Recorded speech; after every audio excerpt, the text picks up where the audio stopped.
रिया और रिया के भाई के द्वारा उसको उकसाया गया और उकसा करके जो है उसको खुद अपना सारा स्टाफ ले आई, जो उसका स्टाफ जो था उसके इशारों पे ही चलता। बात करेंगे, आशा शुक्ला जी हमारे साथ हैं और हैदर अली जी, इनसे हम बात करेंगे सुशांत केस के ऊपर। मैम आपका स्वागत है हमारे चैनल पे। मैम आपसे हम पूछना चाहेंगे कि अगर सुशांत ने सुसाइड किया तो उसको उकसाया किसने होगा? देखिए, सुशांत ने अगर मान लीजिए सुसाइड किया है तो उसको उकसाने वाली जो है रिया है, क्योंकि रिया तो 24 घंटे उसके साथ रहती थी। बाकी बचा रिया का पूरा स्टाफ जो है वो रिया ने जो है सुशांत का पुराने स्टाफ को सबको निकाल करके बाहर कर दिया और रिया जो है खुद अपना सारा स्टाफ ले आई, जो उसका स्टाफ जो था उसके इशारों पे ही चलता था और वो जो भी कुछ कहती थी उसका स्टाफ वही करता था। तो रिया और रिया के भाई के द्वारा उसको उकसाया गया और उकसा करके जो है उसको उसका आत्महत्या उसने नहीं की, उसकी हत्या की गई है और हत्या को आत्महत्या का जो है अमली जामा पहना दिया गया। क्यों? और उसमें जो है बड़े बड़े लोग शामिल हैं वहाँ के, मुंबई के जो है, मुंबई के इतने बड़े बड़े लोग शामिल हैं कि शायद वहाँ तक पहुँचना मुश्किल। हम सीधी बात करते हैं, कोई भी एक लड़की, अकेली लड़की है, वो इतने बड़े कांड को अकेले अंजाम नहीं दे सकती है। इवन मैं ही क्यों ना हूँ, मुझसे अगर कोई कह दे कि ये है इसको आप अकेले, तो मैं ये कहूँगी नहीं नहीं आप लोग भी मेरे साथ चलो, ठीक है वहाँ चल करके हम ऐसा कर लेंगे, लेकिन आप साथ में रहो, बिना उसके नहीं। तो उसके पीछे बड़ा बहुत बड़ी बैकअप है, उस बैकअप के तहत जो है उसने ये सारे काम किए हैं और महज चंद पैसों के लिए किए हैं। महज उसके घर को पहले उसने नीचे तो ड्रग का अड्डा बना दिया था, उसका फार्म हाउस को ड्रग्स का अड्डा बना दिया था। उसके जो है 4 ऑफिसर्स कैप्चर करे, जिसमें 2 ऑफिस उसने अपने फादर के नाम से कर दिए थे, उससे नशे की दवाएं दे दे करके और उसको जो है अपना सारा उसका चीज़ें अपने नाम से लिखा लिया। उसका बैंक बैलेंस का भी जो है वो सारा खुद ही देखती थी, खुद ही उससे उसने कार्ड भी ले लिया था, जिससे वो पैसे जो है वो निकाला करती थी आराम से और अच्छे का एक दिन में जो है काफ़ी पैसे खर्च हुआ करते थे। तो वो सब कौन करता था? यदि वो इतनी पाक साफ और दूध की धुली हुई थी और ये सब नहीं वो करती तो जो है उनको इस तरह के अंजाम देने की ज़रूरत ही नहीं थी। हो सकता है उसने कोई ऑब्जेक्शन किया, उसको कहीं से कुछ वो हुआ हो, उसने ऑब्जेक्शन किया तो ऑब्जेक्शन करने पे उन लोगों ने मिल करके उसको जो है मार दिया।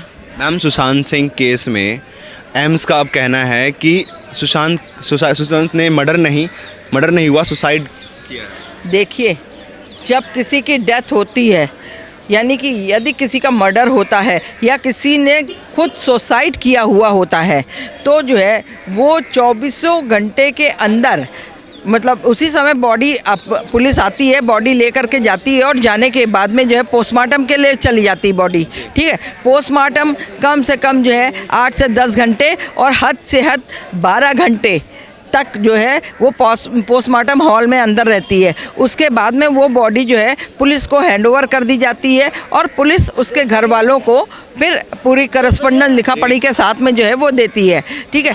आज आप 3 महीने पुराना बिसरा, जिसको जो है हर जगह जगह में छेड़ा गया, सब कुछ करा गया, आप उस बिसरे को जो है उठा करके आप चेक करा रहे हो, तो हम ये कैसे मान लें कि जो है उसने आत्महत्या नहीं कर रखी है? उसने आत्महत्या नहीं की, उसको हत्या उसकी की गई है। ये सब गलत बातें हैं। एम्स की रिपोर्ट को हम बिल्कुल नहीं मानते हैं और शायद हम जैसे बहुत सारे ऐसे लोग होंगे जिनको यदि ये कानून पता है तो वो उस पुराने 3 महीने पुराने बिसरे पे एम्स की रिपोर्ट को कतई नहीं मान सकता है। एम्स में जो है बैठे हुए डॉक्टर गुलेरिया हैं और भी लोग हैं, बड़े बड़े लोगों को आपको बता दूं ऊपर से नीचे तक पैसे पहुंच जाते हैं। डॉक्टर गुलेरिया के यहाँ खुद उनके हॉस्पिटल में एक छेड़छाड़ का मामला था, जिसमें जो है एक लेडी के साथ में एक उन्हीं का स्टाफ था और सरदार था, वो उसने छेड़छाड़ करी थी। उस लेडी ने जब कंप्लेन किया तो आप लोगों ने जो है उस लेडी को निकालने का तो प्लान कर लिया, क्योंकि आपके हॉस्पिटल की फिर बेइज्जती होती है अगर वो लेडी खोलती है मामला तो। और आपने उस सरदार को क्यों नहीं निकाला? जो आए दिन जो है हर एक को, हर लेडी को छेड़ता है और उससे पहले भी उसने छेड़ रखा था, तो आवाज़ उठाने वाले को वहाँ आवाज़ दबा दी जाती है, ठीक है। डॉक्टर गुलेरिया का ये है, डॉक्टर गुलेरिया बैठ के वहाँ से अंदर से तो बड़ी बड़ी बातें करते, लेकिन प्रैक्टिकल रूप करें तब भी पता चले। तो ये डॉक्टर गुलेरिया तक के पक्का बड़े बड़े पैसे पहुँचे हुए हैं, उस पर उन्होंने ये चीज़ बिल्कुल गलत और बेबुनियाद बोली है कि साहब वो आत्महत्या उसने कर रखी है, उसकी हत्या नहीं हुई है। तो 3 महीने पुराने बिसरे को हम नहीं मानते, बिल्कुल बिल्कुल भी नहीं मानते। रिया चक्रवर्ती पे ड्रग्स लेने का आरोप लगा था, जो साबित भी हुआ, लेकिन अभी सब क्लीन लग रहा है, ऐसा क्यों?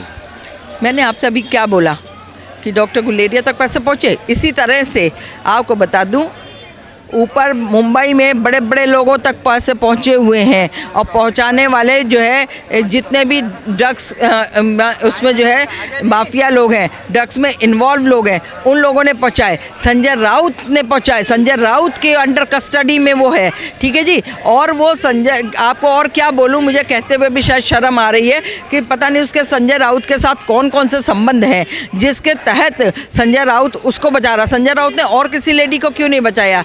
दिशा सान्याल को बचा लेता, जिसका जो है जिसको ऊपर से फेंका गया था, है उसको 4 लड़कों ने मिलकर के फेंका था। 4 लड़के भी जो है वो भेजे हुए जो है रिया चक्रवर्ती के थे। रिया चक्रवर्ती तो गुंडे भी पालती है, और कहाँ तक की वो बात करती है किसी भी बारे की, वो गलत बोलती है। और ड्रग एडिक्ट वो खुद थी, उसका भाई भी लेता है, और वो ये लोग ड्रग्स वो बेचते भी हैं। उसके अलावा जो है ये सुशांत की भी कोल्ड ड्रिंक में, कॉफ़ी में, आपको सुशांत को जूस में, सुशांत को खाने में, हर चीज़ में ये लोग ड्रग्स मिला के देते थे कि वो 24 आवर्स नशे और नशे में ही रहे। और लास्ट में अगर मान लीजिए उसकी टेस्टिंग होती है तो पता चलेगा साहब ये तो ड्रग्स लेता था। ये इन्होंने हरकतें करी हैं। मैम, कुछ दिन पहले संजय रावत और फर्नांडिस जी का बैठक हुआ था, जिसमें कहा जा रहा है कि सुशांत केस को दबाने के लिए मीटिंग हुई थी। बिल्कुल हुई थी। ये तो अब देखिए, ऐसे तो संजय राउत को जब पूछा गया कि आज आप फर्नांडिस से क्यों मिल रहे हो, तो वो बोले कि भाई वो तो मेरे दोस्त हैं, हम क्यों दोस्त लोग नहीं मिल सकते। आज ही आपको दोस्ती याद आई थी, उससे पहले आपको कोई दोस्ती नहीं याद आई थी। अगर उससे पहले आपको दोस्ती याद आती और वो आपके दोस्त होते तो आपको जा कर के उनसे मिलना चाहिए था, हैं? आपको इस तरह से जब ऐसे स्टेज में आप फंस गए तब आप कह रहे हो कि वो मेरे दोस्त हैं, हम दोस्त होने के नाते उनको मिलने जा रहे हैं।